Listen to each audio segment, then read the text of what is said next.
Good morning. So already the last 2 days எனக்கு continuous exams. So I don't have time நடுவில் in between the exams. So இன்றைக்கி லேட்டாக தான் ஆரம்பித்தேன். 7:28 ஆகிடுச்சு.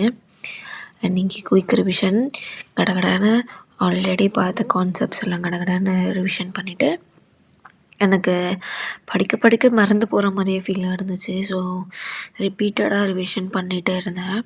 அண்ட் என்னென்னா அடுத்த டாபிக் போகும்பொழுது பழைய டாபிக் மறந்த மாதிரி இருந்துச்சு. இந்த கன்ஃபியூஷன்ஸ் எப்போவுமே இருக்கும் எக்ஸாம் டைமில். அதுக்கப்புறம் என்ன பண்ணேன்னா, சரி கொஞ்சம் கொஞ்சமாக கேப் போட்டு கொஞ்சம் கொஞ்சமாக படிச்சுட்டு இருந்தேன்.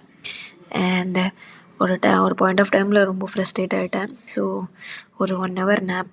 ஸோ என்னோடய பிரேக்ஃபாஸ்ட் ஃப்ரெஷ் அப்லாம் ஆகிட்டு அகெயின் திருப்பியும் செகண்ட் ஸ்டடி செஷனுக்கு வந்துட்டேன். ஸோ இந்த பீரியடில் வந்து என்னென்ன பார்க்கன்னா, எனக்கு வந்து நிறைய சைக்கிள்ஸ் இருந்துச்சு. ஸோ அதில் மெயின் டாபிக்ஸு கான்செப்ட்ஸ்லாம் பார்த்துட்டே இருந்தேன். சைக்கிள்ஸ் 1 2 இருந்தால் பரவாயில்ல, பட் 4 5 நிறைய இருந்துச்சு. அதில் 4 5 வந்து ரொம்ப கன்ஃப்யூசிங்காக இருந்துச்சு. ஸோ திருப்பியும் போட்டு பார்க்குற மாதிரி இருந்துச்சு. ஸோ அதெல்லாம் ரிப்பீட்டடாக பார்த்துட்டே இருந்தேன்.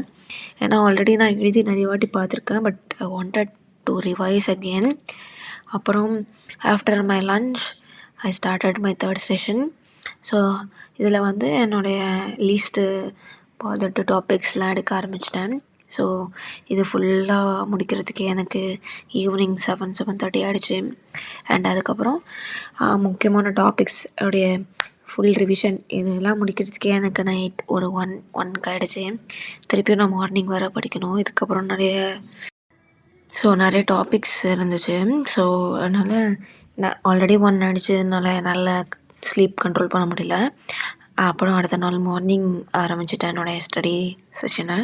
ஸோ ஒரு வாட்டி ஃபுல்லாக ரிவிஷன் பண்ணிவிட்டு இன்றைக்கி போய்ட்டு எக்ஸாம் எழுதிடலான்னு இருக்கேன். So hope you guys like this video. Bye bye.